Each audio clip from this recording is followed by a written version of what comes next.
The wind howled through the bare branches of the maple trees, rattling the brittle leaves that clung stubbornly to their limbs.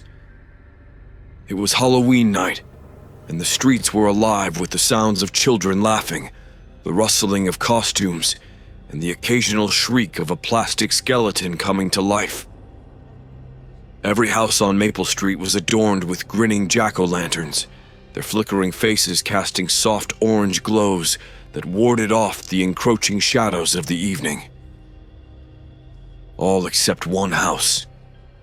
The old, decrepit mansion at the very end of the street stood in stark contrast to the festive homes surrounding it.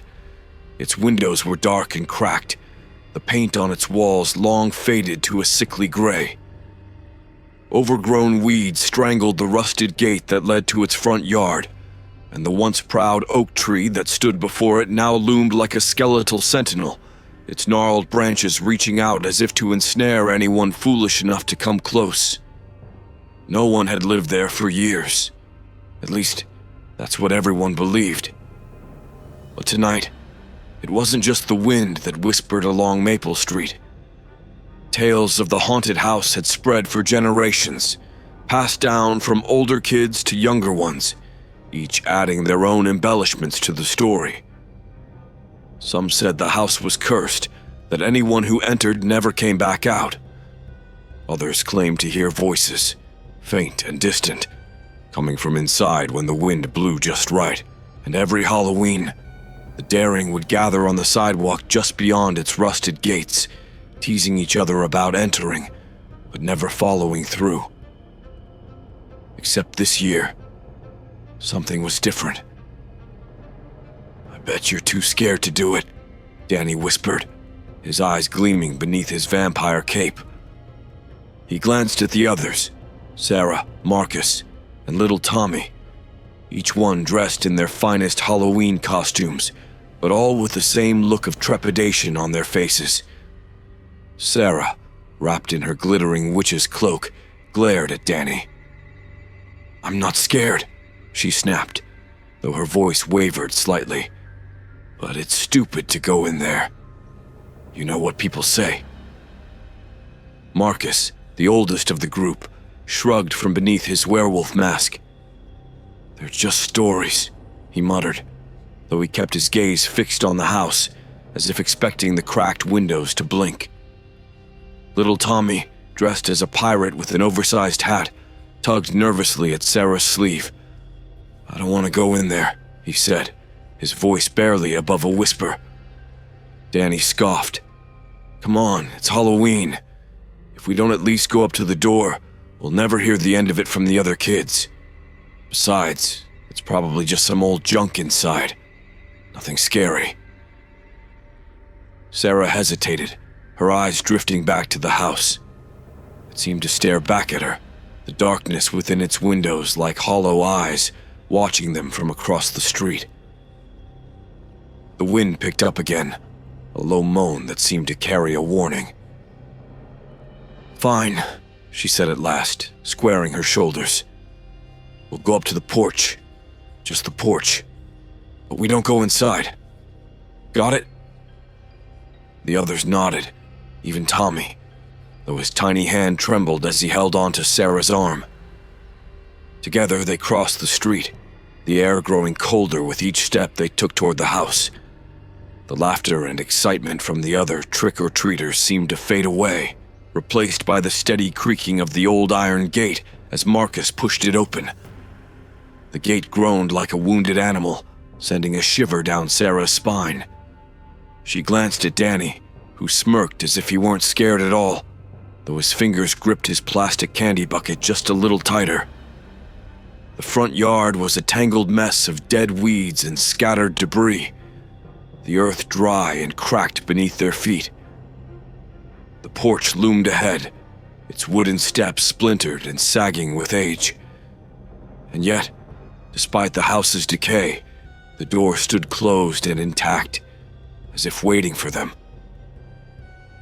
They reached the base of the steps, the house towering above them, its silent presence casting a long, ominous shadow.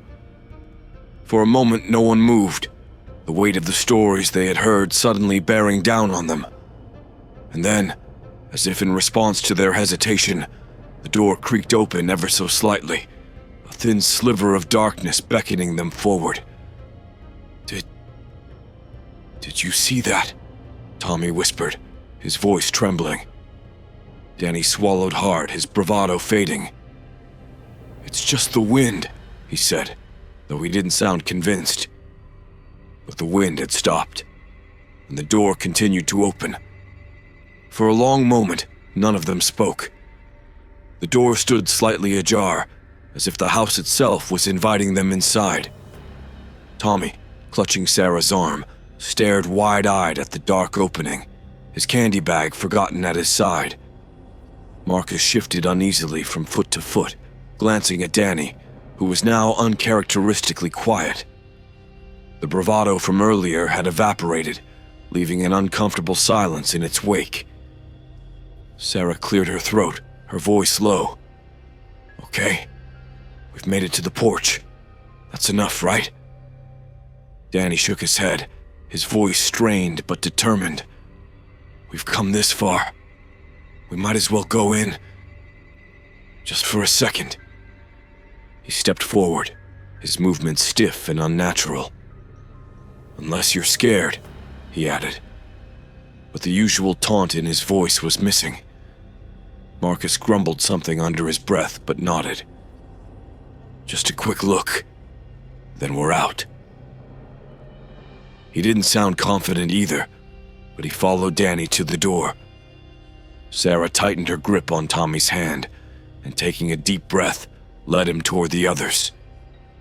The porch groaned under their weight, the wood brittle and decayed from years of neglect. Every step felt louder than it should, as though the house was listening. Danny reached for the door, hesitating for a second before pushing it open with a loud creak. The darkness inside seemed thicker than the night outside, as if the house had swallowed the light entirely.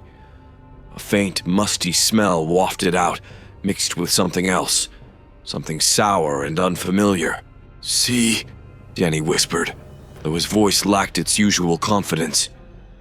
Nothing to it. He stepped inside, vanishing into the shadows without waiting for the others.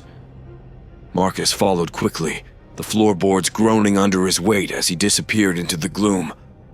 Sarah hesitated at the doorway, her hand still gripping Tommy's. Stay close, she whispered to him, before taking her first step inside. The air inside was colder than she expected, almost as if the house had been sealed away from the world for decades. Her heart pounded in her chest as her eyes adjusted to the darkness. The faint outlines of old furniture appeared, an ancient armchair covered in dust, a cracked mirror hanging on the wall, and a grand staircase in the distance, its railing twisted like a skeleton's spine. The room felt like a tomb, frozen in time and untouched, but somehow wrong. Marcus flicked on the small flashlight he had brought with him, the beam slicing through the darkness. The walls were lined with faded wallpaper, peeling in jagged strips, and the ceiling above seemed to sag ominously. A thick layer of dust coated everything, as if no one had stepped foot inside for years. Let's just go upstairs and check it out, Danny muttered, already heading toward the staircase. Then we can say we did it and leave. But something about the stairs gave Sarah a sinking feeling. They were ancient, rotting, and looked as though one wrong step could send them crashing down. She opened her mouth to protest, but before she could, Tommy tugged on her sleeve. Sarah, he whispered, his voice trembling. Someone's watching us. Her heart skipped a beat. She glanced down at Tommy, then quickly looked around the room. The shadows seemed to shift around them, but she saw nothing. There's no one here, Tommy. It's just... Before she could finish, a loud thud echoed from somewhere deep within the house, as if something heavy had fallen upstairs. Everyone froze. What was that? Marcus whispered, his flashlight jerking toward the ceiling. The thud came again, louder this time, followed by the unmistakable sound of footsteps, slow and deliberate, pacing above them. Danny spun around, his face pale in the faint light. It's probably just... Before he could finish his sentence, the door slammed shut behind them with a deafening bang. Tommy screamed, gripping Sarah's hand tighter as she whirled around to face the door. It was closed, as though it had never opened at all. "Okay, this isn't funny anymore," Sarah shouted, her voice echoing in the emptiness. She rushed to the door, pulling on the handle, but it wouldn't budge. It was stuck, locked tight, as if the house had decided to keep them inside. Marcus joined her, yanking at the door, his flashlight shaking in his hand. "It won't open," he said, panic rising in his voice. "We're stuck." From above them, the footsteps grew louder, coming closer to the top of the staircase. Whatever was up there was moving toward them. "Who's there?" Danny called out, his voice cracking as he backed away from the stairs. Silence answered him. Then, from the top of the stairs, they heard it, a low, wheezing breath like someone or something struggling to breathe in the thick, musty air. Sarah's heart raced as the darkness at the top of the staircase seemed to grow, twisting into a deeper, more menacing shade. And then, something moved. A shadow, tall, impossibly thin, shifted at the top of the stairs. It paused as if watching them, before taking one slow, deliberate step down. And then another. The footsteps quickened. The sound of footsteps thundered down the stairs as though someone, was descending quickly, eagerly. It wasn't the slow, creaky pace of an old house settling. This was deliberate, as if whatever lurked in the dark had finally decided it was time to make itself known. Sarah's breath hitched, and she tightened her grip on Tommy's hand. The others were frozen, wide-eyed and pale in the dim light of Marcus's trembling flashlight beam. "Back up!" Marcus hissed, his voice barely more than a whisper. "Get away from the stairs!" The group scrambled, stumbling back toward the center of the room as the air seemed to grow thicker, pressing in on them. The heavy footsteps grew louder, closer. Each step on the decayed wood of the stairs sounded like a heartbeat pounding in Sarah's ears. She looked around wildly, searching for another way out, but the boarded windows and the locked front door offered no escape. Danny's bravado had completely crumbled. He stood rigid, eyes fixed on the staircase as if willing whatever was up there to stay away. We have to get out of here," he gasped. His voice cracked, panic bubbling to the surface. "Maybe there's another door in the back, or..." The footsteps stopped abruptly, leaving an eerie silence in their wake. Whatever had been coming down the stairs was now just beyond the reach of Marcus's flashlight beam. The darkness there seemed to swirl, as if alive. Sarah swallowed hard, her pulse hammering in her throat. "What is it?" she whispered, though she didn't expect an answer. Part of her didn't even want one. Tommy tugged on her sleeve, his small voice barely audible. "It's watching us again. I can feel it." The hairs on the back of Sarah's neck stood on end. She could feel it too. The sensation of eyes, unseen and malevolent, boring into her from the shadows. It was as if the house itself was alive, breathing, watching their every move. Her heart raced, and she struggled to keep her composure for Tommy's sake. "Look!" Marcus shouted, his flashlight beam jerking upward. At the top of the stairs, something shifted in the gloom. The faint outline of a figure appeared, thin, impossibly tall, with limbs that seemed too long, too sharp. Its head cocked to one side as though it was studying them, curious. Then, with a slow, deliberate movement, the figure reached out with one elongated arm, pointing at them with a bony finger. The floor beneath them groaned as if the house itself was warning them to run. Without thinking, Sarah pulled Tommy behind her, shielding him from the thing on the stairs. "We have to get out of here now." Danny, his face ghostly pale, nodded furiously. "There's got to be a way out. We just need to..." Suddenly, the figure vanished.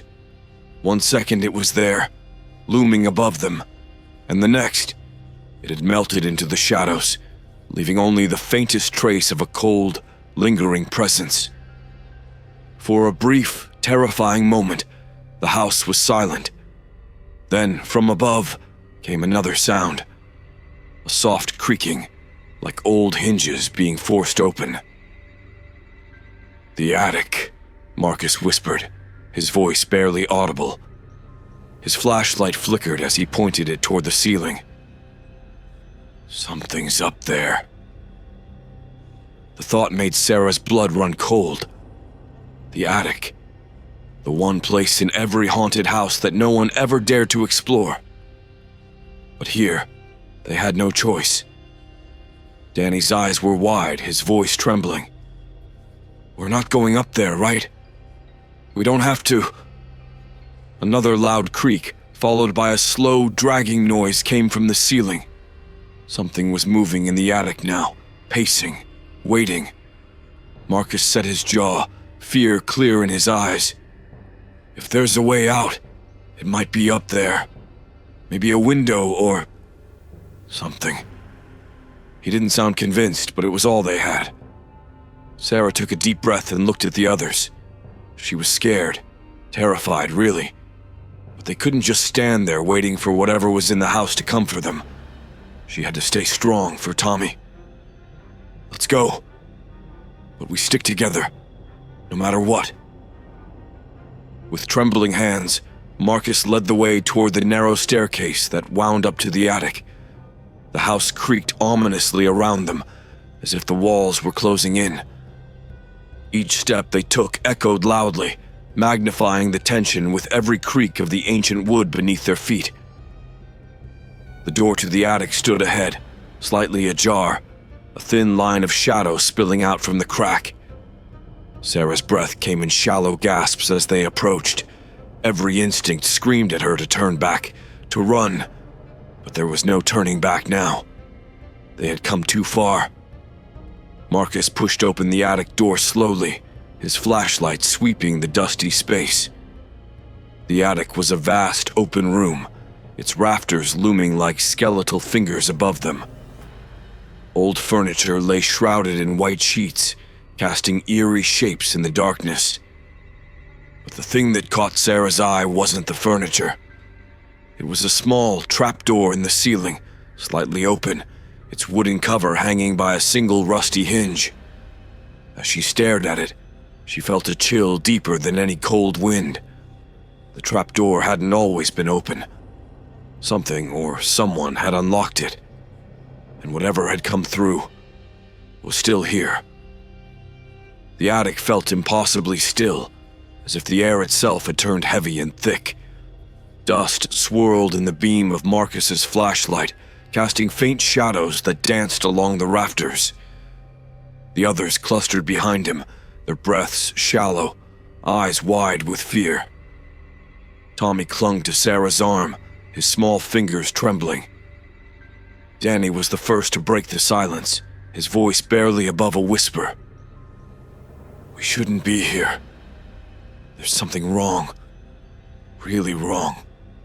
His bravado from earlier was completely gone, replaced by the raw, unmistakable tremor of fear.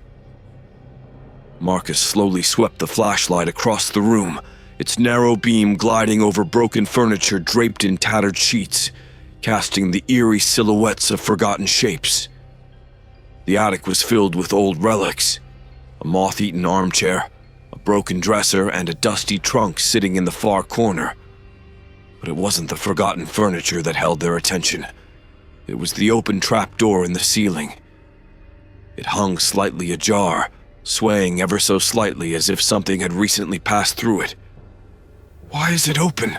Sarah whispered, her voice barely audible. She felt Tommy grip her arm tighter, his little face pale and full of dread. "It was closed when we came in." "I don't know," Marcus said, his flashlight fixed on the trapdoor. He licked his lips nervously. "But maybe there's another way out through there." Before anyone could respond, there was a sudden sharp creak above them, like something shifting. The sound echoed through the attic, sending a cold chill down Sarah's spine. Tommy whimpered, burying his face in her side. "I don't like it here, Sarah. I want to go home." "We'll get out soon, Tommy," she whispered, though she wasn't sure she believed it herself. Danny backed up toward the staircase, his movements jittery and desperate. "We need to leave. Now. We shouldn't have come up here in the first place. Who cares what's in the attic?" But before anyone could agree, Marcus stepped forward, his flashlight aimed at the trapdoor. "If there's something up there, we need to know what it is," he said, trying to sound brave, though his voice shook. "Maybe it's a way out." Suddenly, Tommy stiffened beside Sarah. "Sarah, do you hear that?" She strained her ears, heart thudding in her chest. At first, there was nothing but the groaning of the old house, the whisper of wind through the rafters. Then faintly, too faint for comfort, came the sound of breathing. It was slow, wheezing, almost wet, as though whatever was breathing had been buried under layers of dust for decades. The others heard it too. Danny's face drained of all color, and he took another step back. "It's coming from up there. We need to go now." Without warning, the flashlight flickered, then went out, plunging the attic into suffocating darkness. "Marcus!" Sarah shouted, her voice tight with panic. "Turn it back on! I'm trying!" Marcus's voice was strained, his fingers fumbling with the flashlight, the beam sputtering and flickering back to life for a moment, before fading again. The wheezing sound grew louder, closer, as if whatever was breathing in the darkness was descending toward them. Suddenly, there was a soft shuffle of movement from the far corner of the attic, something stirring in the shadows. Sarah turned toward it just as Marcus's flashlight flared back to life, its weak beam catching the edge of the dusty trunk in the corner. And then, Tommy screamed. Sarah spun around, her heart lurching into her throat. Tommy was gone. His hand, which had been gripping her arm only moments before, had slipped away. "Tommy!" she cried, her voice rising in panic. She frantically scanned the room, but there was no sign of him. He had simply vanished, swallowed by the darkness. Marcus swung the flashlight wildly around the room, but there was no trace of Tommy anywhere. Danny let out a strangled gasp, backing away further, his eyes wide and terrified. "He was right here! He was standing right here!" "Tommy!" Sarah shouted again, her voice breaking. "Where are you?" Her cries were met only with silence, the heavy, suffocating quiet of the attic pressing in on them. It was as if Tommy had been erased, pulled into the very walls of the house. Panic clawed at Sarah's chest, her thoughts racing. This couldn't be happening. He couldn't just disappear. But the wheezing, the footsteps. The house wasn't empty. Something had taken him. "We have to find him," Marcus said, though his voice was barely a whisper. His face was pale, his hands shaking as he aimed the flickering flashlight toward the trapdoor. Maybe he went up there." "No!" Danny shouted, his voice cracking with fear. "He didn't go anywhere! The house! This place, it's doing something to us!" Sarah's mind raced, the pounding of her heart deafening. She couldn't think, couldn't breathe. But there was no time to lose. Tommy was gone, and whatever had taken him, it was still here, lurking in the shadows, watching them. Without another word, she darted toward the trapdoor, desperate to find her little brother before it was too late. The cold air of the attic wrapped around Sarah like a shroud as she stared up at the trapdoor. She could still hear Tommy's voice echoing in her mind, his terrified cry just before he disappeared. The thought of him alone, scared, lost in this terrible place, drove a deep pit of fear into her stomach. She had to find him. Marcus and Danny stood frozen behind her, their eyes wide, darting toward every shadow as if expecting something to leap out. Sarah didn't have time for their fear. She reached for the ladder that led to the trapdoor, the old wood slick with dust beneath her fingers. "Sarah, wait," Marcus whispered, his voice barely audible. "We don't know what's up there." "Tommy's up there," she snapped, her voice sharp with desperation. "I'm not leaving him behind."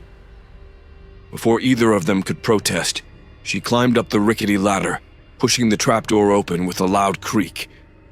The sound echoed through the attic, a reminder that every noise here felt amplified, unnatural. Darkness poured down from the space above, but Sarah forced herself to climb into it. The air in the space above the attic was different, thicker, colder, and full of an oppressive weight that pressed down on her chest. As she pulled herself up into the room, her eyes struggled to adjust. The flashlight Marcus held below only illuminated faint beams of light in the swirling dust. "Tommy," she called softly, the word hanging in the air like a fragile thing. No answer came, just silence, and then movement. In the far corner, just beyond the reach of the light, something shifted. She squinted, trying to make out what it was. Her heart pounded as she moved cautiously, the floor creaking under her weight. Shapes began to form in the dim light, old furniture, discarded objects, and figures. Sarah's breath caught in her throat. At first she thought they were mannequins, motionless, pale, their faces blank. But then she saw it, the glint of dark, hollow eyes. Dozens of them.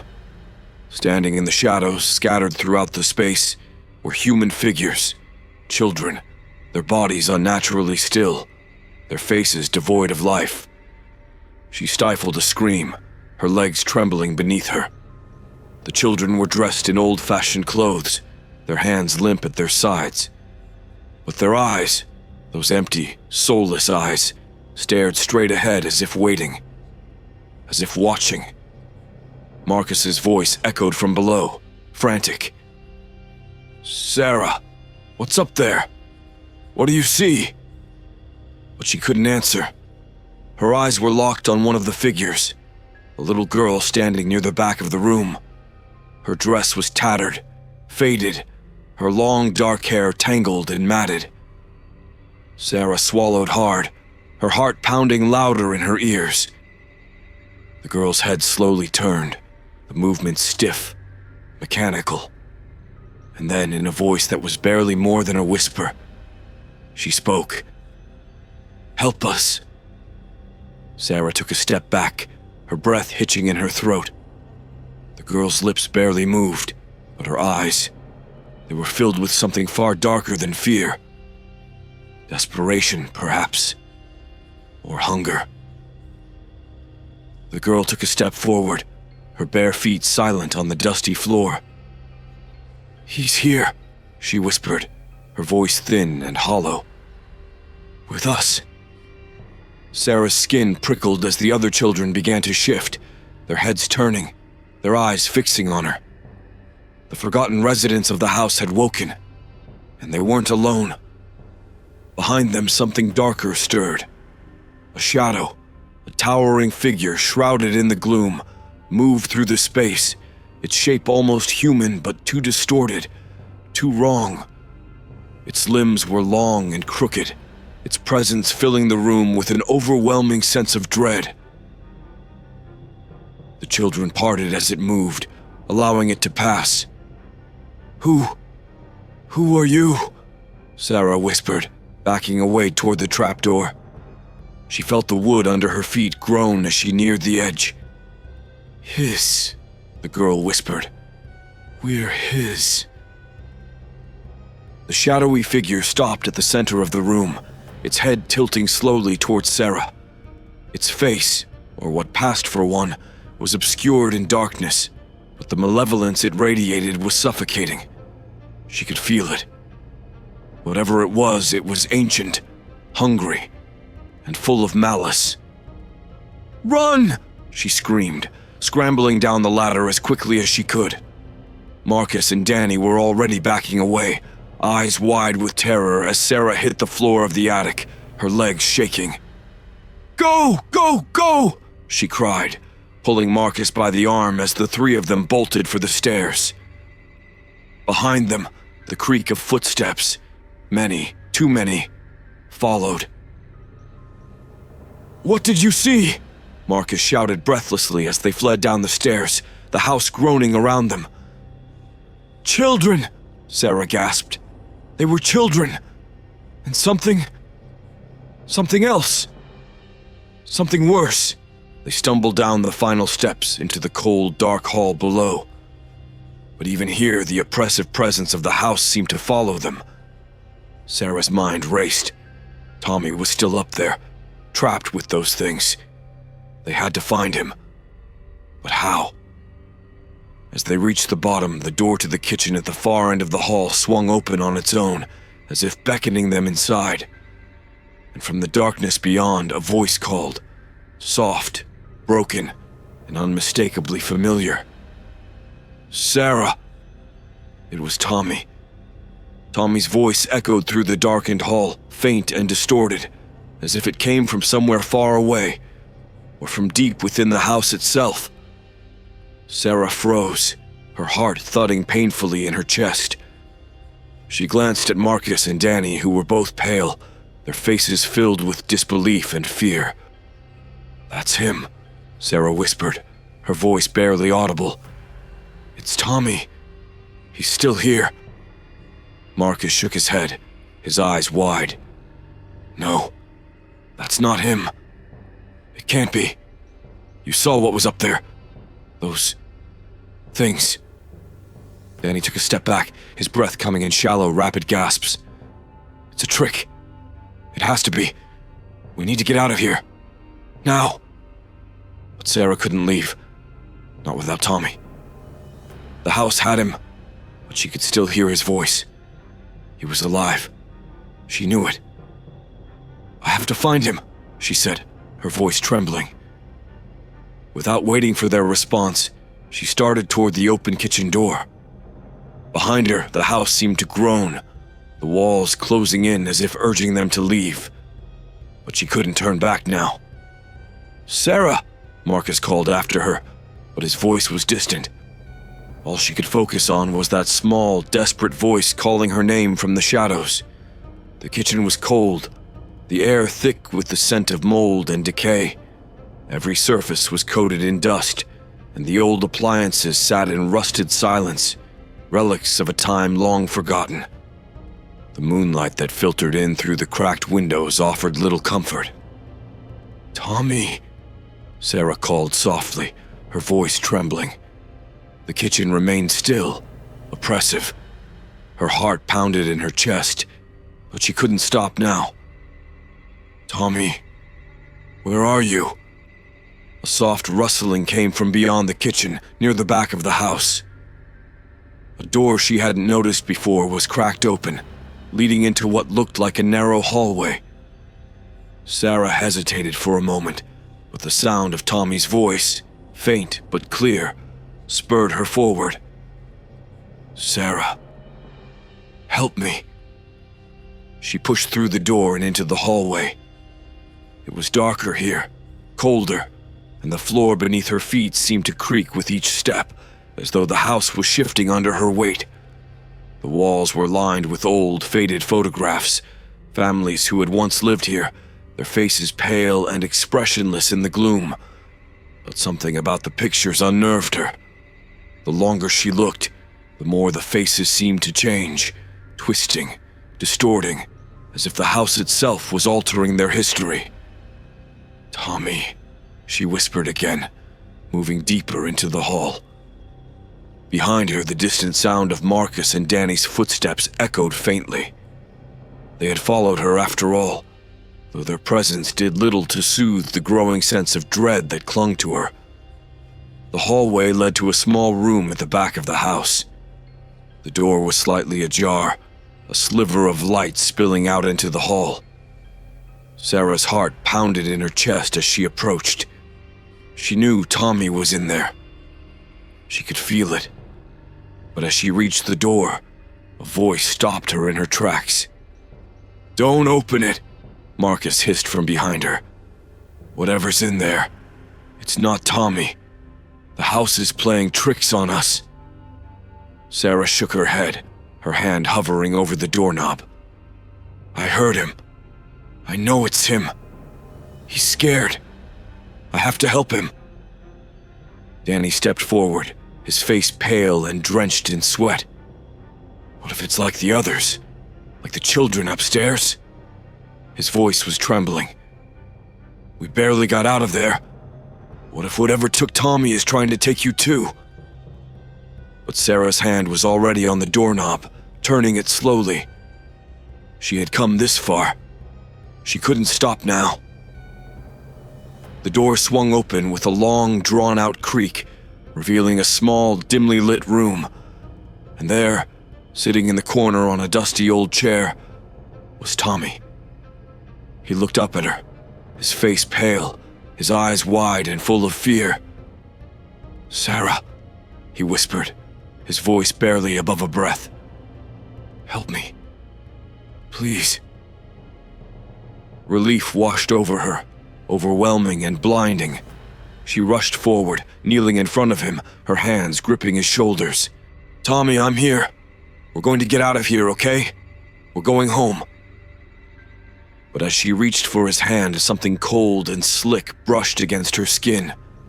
She froze, her breath catching in her throat.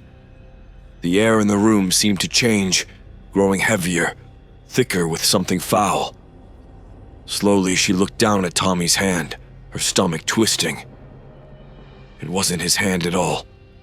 It was dark, rotting, the skin hanging loosely from the bone. And when she looked up again, the thing that had once been Tommy was no longer her little brother. Its eyes were empty, its smile wide and twisted, as if it was enjoying her horror. "Sarah, help me," it rasped again, though now the voice was wrong, too deep, too hollow, like the voice of something ancient wearing her brother's skin. She stumbled back, terror flooding her veins as the thing rose from the chair, its limbs cracking and stretching unnaturally. "You can't leave," it whispered. "Not without us." Behind her, the door slammed shut with a deafening bang. Marcus and Danny pounded on the door, their shouts muffled by the thick walls of the house. The thing that had once been Tommy took a slow step toward her, its smile growing wider. Sarah scrambled to her feet, heart racing as the walls seemed to close in around her. She had to get out. She had to escape. With a final, desperate surge of strength, she lunged for the door, wrenching it open just as the creature reached for her. She fell into the hallway, gasping, her pulse racing as Marcus and Danny pulled her to her feet. "We have to go!" Marcus shouted, his voice raw with fear. "No!" The house groaned around them as they ran, the walls trembling, the floor buckling beneath their feet. The very foundation of the place seemed to twist and warp, as if the house itself was alive, trying to keep them inside. They burst through the front door into the cold night air, the house looming behind them like a dark, malevolent presence. They didn't stop running until they reached the far end of Maple Street, their breaths coming in ragged gasps. Behind them, the house stood silent once more, its windows dark and empty. And though they had escaped its grasp, they all knew one thing for certain. The house wasn't done with them yet.